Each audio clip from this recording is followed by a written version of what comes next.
Hello friends, welcome to my channel. ఈరోజు మళ్ళీ ఒక బ్యూటిఫుల్ కేక్తో అయితే వచ్చేసానండి.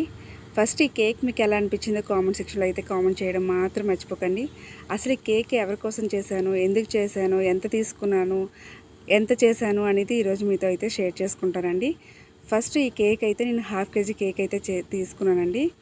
ఎందుకంటే వాళ్ళు అడిగింది అయితే హాఫ్ కేజీ కేకే. ఈ ఆర్డర్ ఎక్కడి నుంచి వచ్చిందంటే గాజువాక్ నుంచి అండి. గాజువాక్లోనే నా ఫ్రెండ్ ఉంటుందన్నమాట. తను రోజు నా స్టేటస్ చూసి రోజు చేస్తున్న కేకు ఒకరోజు పంపించు అనేసి అన్నది. నేను సరదాగా అన్నాను, నువ్వు ఆర్డర్ ఇవ్వు, ఫస్ట్ నీకే ఇస్తాను అని చెప్పేసి అన్నాను అనమాట. తను నిజంగానే ఫోన్ చేసి మా పాప బర్త్డే ఉంది, నాకు నువ్వు పంపించాలి ఎలా అయినా సరే అని చెప్పేసి అన్నదండి. సరే అని చెప్పేసి నేను వాళ్ళ పాప కోసం అని చెప్పి నేను ఈ కేక్ని అయితే చేద్దామని చెప్పి చాలా కష్టాలు పడ్డాను. ఎందుకు అనేది మీకు ముందు మీకే తెలుస్తుంది. తర్వాత ఈ కేక్ అయితే నేను 350 రూపీస్ అయితే ఛార్జ్ చేశానండి. ఈ కేక్ నేను నైటే బేస్ చేసుకుని పెట్టేశానండి. ఎందుకు అంటే ఇది గాజువాక్కి వెళ్ళాలి. నేను ఉండే ఏరియా నుంచి గాజువాక్ వెళ్ళాలంటే 20 మినిట్స్ టైం అయితే పడుతుందండి. అందుకే నేను తొందరగానే కేక్ని అయితే స్టార్ట్ చేశాను. ఈవినింగ్ 4కి అయితే వాళ్ళు వచ్చేస్తారండి తీసుకువెళ్ళడానికి. అందుకనే నేను ముందుగానే స్టార్ట్ చేస్తాను. 2 o'clock స్టార్ట్ చేసి 2 hours ఫ్రిడ్జ్లో అయితే ఉంచానండి. ఎందుకంటే వాళ్ళు వెళ్ళే టైంకి కరగకుండా ఉంటుందని. ఫస్ట్ అయితే నేను టర్న్ టేబుల్ తీసుకుని దానికి కొంచెం విప్పింగ్ క్రీమ్ అప్లై చేసి ఒక లేయర్ని అయితే తీసుకున్నానండి.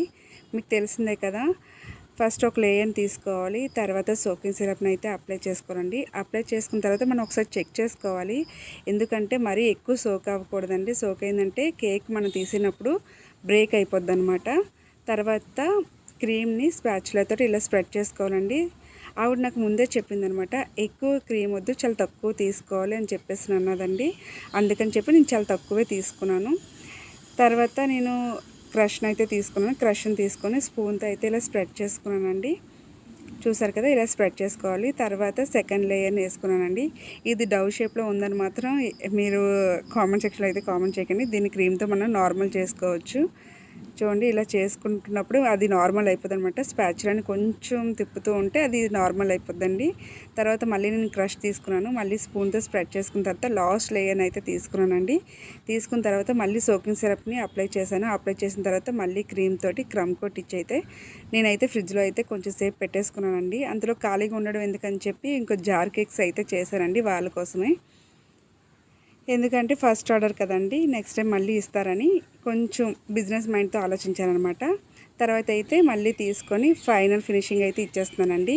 చూడండి, పక్కన బౌల్ తోటి వాటర్ని అయితే పెట్టుకోండి. ఎందుకు అంటే మనం ఫైనల్ ఫినిషింగ్ ఇచ్చినప్పుడు వాటర్తో ఇలా తడుపుకుంటూ చేస్తే చూడండి ఎంత షార్ప్గా వస్తాయంటే సైడ్స్ ఎంత నీట్గా కనిపిస్తుంది అంటే అంత నీట్గా కనిపిస్తుందండి. చూడండి, ఫైనల్ ఫినిషింగ్ ఇచ్చినప్పుడు ఎంత నీట్గా కనిపిస్తుందో ఇలా వస్తుంది అనమాట. అందుకని మనం వాటర్ పెట్టుకుంటూ చేసుకోవాలండి, అప్పుడైతేనే ఫినిషింగ్ బాగుంటుంది. తర్వాత ఎడ్జెస్ని కూడా నేను మొత్తం స్పాచులాతో అయితే క్లియర్ చేసుకున్నానండి. మొత్తం అంతా కూడా ఇలాగ ఫైనల్ ఫినిషింగ్ అయితే ఇలా ఇచ్చేసాను.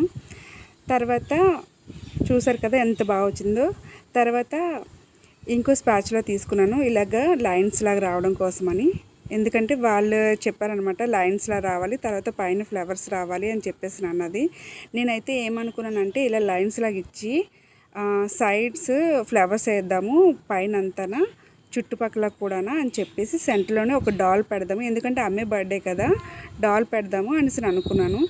కానీ అక్కడ చూడండి, నేను ఇప్పుడు వచ్చినప్పుడు నాకు ఎంత టెన్షన్ వచ్చింది అంటే అసలు ఎలా పెట్టాలి, ఎలా చేయాలో అసలు ఏమీ అర్థం కాలేదండి. అందుకని ఎప్పుడైనా మనం ఏదైనా కేక్ చేసినప్పుడు ముందుగానే ఆలోచన చేసుకోవాలండి. అప్పటికప్పుడే చేయాలంటే చాలా కష్టంగా ఉంటుంది. అసలు ఏం చేయాలో కూడా ఎవరికీ అర్థం కాదు. తర్వాత ఇలా నేనైతే ఫ్లవర్స్ ఇచ్చి కిందన ఇలా అయితే ఇచ్చేసాను కదా, పైన కూడా చిన్న ఫ్లవర్ వేసి ఒక డాల్ని అయితే కూర్చోబెట్టానండి. తర్వాత హ్యాపీ బర్త్డే ట్యాగ్ పెట్టినప్పుడు నాకు అంత లుక్ అయితే అనిపించలేదు. తర్వాత మళ్ళీ ఆ డాల్ నించోబెట్టాను. అదేమైందంటే వెనక్కి పడిపోయిందండి. ఉన్న డిజైన్ కాస్త పాడైపోయింది. ఇంకా లాభం లేదు అని చెప్పి నేనైతే ఫుల్గా ఫ్లవర్స్ వేసి మధ్యలో చిన్న చిన్న స్టార్స్ అయితే పెట్టుకున్నానండి. పెట్టుకున్న తర్వాత ఇక్కడ హ్యాపీ బర్త్డే ట్యాగ్ అయితే మధ్యలో పెట్టానండి. చూడండి ఇప్పుడు ఎంత బాగుందో. తర్వాత స్ప్రింకిల్స్ వేసుకున్నానండి. గోల్డ్ కలర్ బాల్స్ అయితే స్ప్రింకిల్స్ లాగా వాడాను అనమాట. చూడండి తర్వాత ఎంత బాగుందంటే లుక్. నేను ఇంకా ఇంట్లో ఉండడం వల్ల లుక్ అయితే కనిపించలేదు, బయటకు వచ్చిన తర్వాత ఎంత బాగుందో. Thank you for watching. Please like చేసి సబ్స్క్రైబ్ చేయడం మాత్రం మర్చిపోకండి.